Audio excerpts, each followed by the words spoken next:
karamihan sa qualifier sa UPCAT 2026 galing sa mga pampublikong eskwelahan. Kasama mo sa balita si Radyoman Chelsea Arcilia. RMN Live Reports.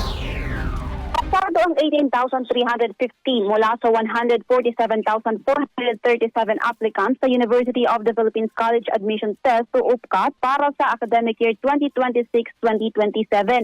Kung ikukumpara noong nakaraang taon, mas marami ang aplikante at mas marami rin ang nakapasa ngayong taon, kung saan sumipa sa 57.1% mula sa 55% ang mga qualifiers mula sa pampublikong eskwelahan, habang mas dumami naman ang mga qualifiers mula sa labas ng National Capital Region.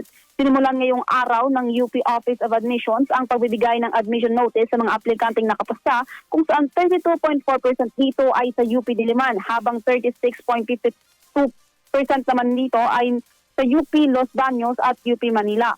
Samantala, sinabi naman ni UP President Angelo Jimenez na handa ang kanilang support systems para sa mga estudyanteng hirap pa rin sa pang-araw-araw na gastusin sa kabila ng pre-tertiary education, gaya ng Lingap Scholar Program, Living Expenses Allowance Program at iba pang umiiral na national at university-based support mechanism.